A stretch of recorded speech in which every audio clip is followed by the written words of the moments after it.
ناظرین کرام السلام علیکم۔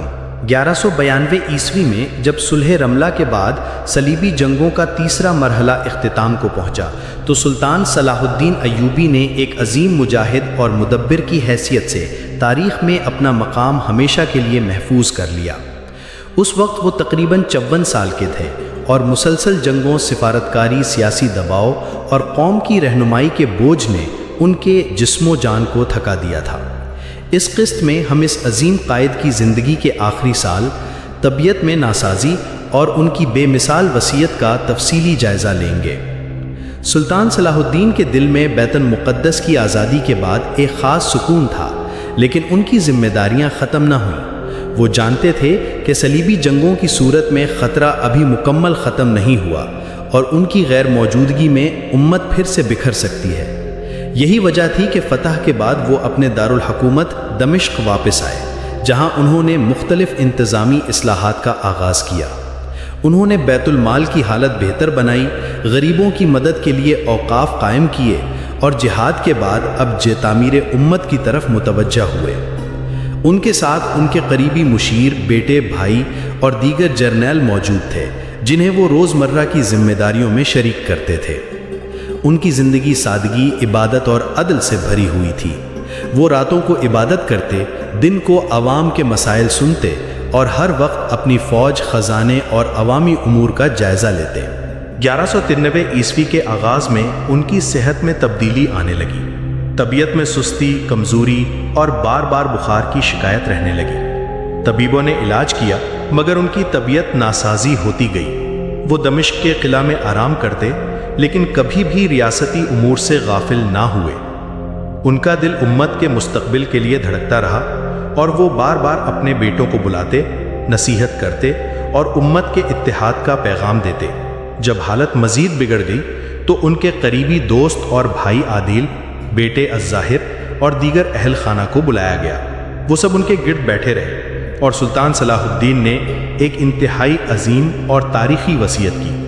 انہوں نے کہا، میں تمہیں وصیت کرتا ہوں کہ امت کو تقسیم مت ہونے دینا۔ میری زندگی میں اگر کوئی ایک کامیابی تھی تو وہ یہ تھی کہ میں نے فرقوں، قوموں اور علاقوں کو جوڑ کر ایک امت بنایا۔ اگر تم نے اقتدار کی خاطر آپس میں اختلاف کیا تو یہ سب فتوحات ضائع ہو جائیں گی۔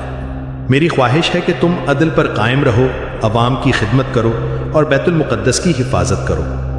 یہ الفاظ ان کے ایمان، بصیرت اور امت سے محبت کا عکس تھے۔ ان کی وصیت صرف زبانی نہ تھی بلکہ عملی بھی تھی۔ انہوں نے اپنی زندگی بھر نہایت سادہ طرز حیات اختیار کی۔ جب ان کا انتقال ہوا تو ان کے پاس نہ کوئی محل تھا، نہ خزانے میں سونا، نہ زمینوں کے کاغذات، بلکہ ان کا تمام مال راہ خدا میں خرچ ہو چکا تھا۔ حتیٰ کہ کفن کے لیے رقم بھی بیت المال سے لی گئی۔ 1193 عیسوی میں ماہ رجب کے آغاز میں وہ اس دنیا سے رخصت ہو گئے۔ ان کے انتقال کی خبر پورے عالم اسلام میں پھیل گئی۔ ہر آنکھ اشکبار ہوئی، ہر زبان پر دعا اور فخر کے الفاظ تھے۔ مورخین لکھتے ہیں کہ دمشق کی گلیوں میں لوگ دیواروں سے لگ کر رو رہے تھے، کیونکہ انہوں نے ایک ایسا حکمران کھو دیا تھا جو ان کا باپ، محافظ اور روحانی رہنما تھا۔ ان کے جنازے میں لاکھوں افراد نے شرکت کی۔ علماء، مجاہدین، عوام اور بچے سب ان کے تابوت کے ساتھ ساتھ چل رہے تھے۔ دمشق کی جامع مسجد میں ان کی نماز جنازہ ادا کی گئی اور وہ وہیں دفن ہوئے۔ ان کی قبر آج بھی دمشق میں ایک سادہ مگر پروقار انداز میں موجود ہے۔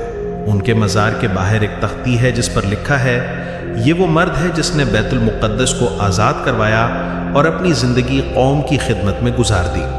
سلطان صلاح الدین کی وفات کے بعد ان کے بیٹوں اور بھائیوں نے حکومت سنبھالی، مگر ان میں وہ وحدت اور تدبر نہ تھا جو صلاح الدین کا خاصہ تھا۔